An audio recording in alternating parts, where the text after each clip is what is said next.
Ya,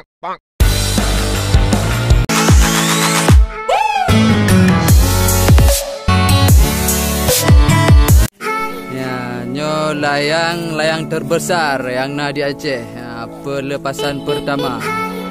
Layang terbesar berlambang bintang bulan, Pusaka Nanggro. Ya, 4 sabuk itu. Ya, layang berukuran 4 meter. Itu 3 meter dan nyo 4 meter atau lebih kecil benar.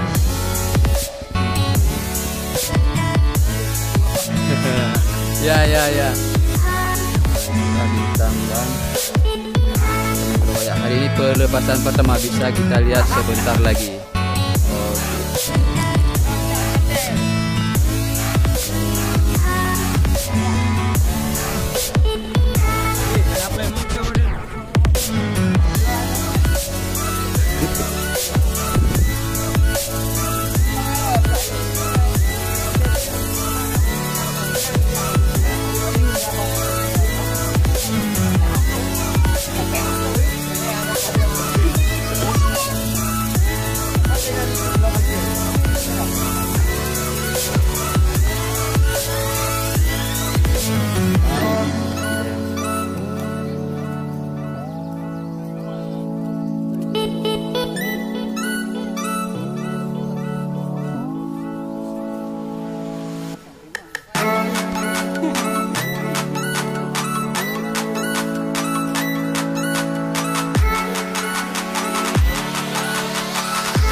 Ini sudah mulai kita lepas.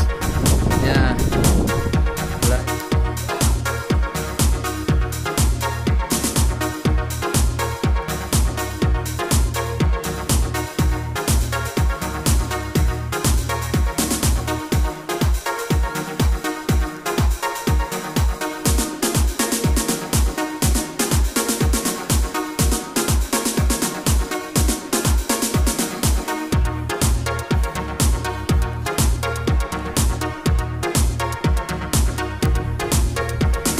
Satu lagi. Oke, semua.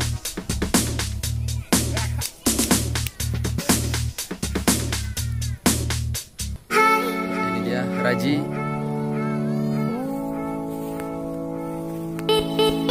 Dan itu siapa dah lupa.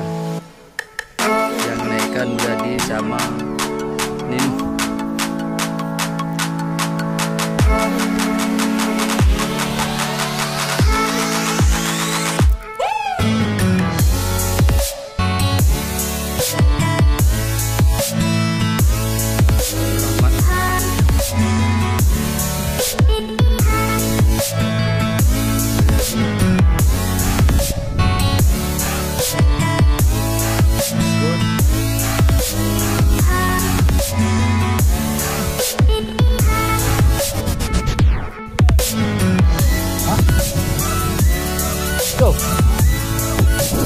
Betul, Noah.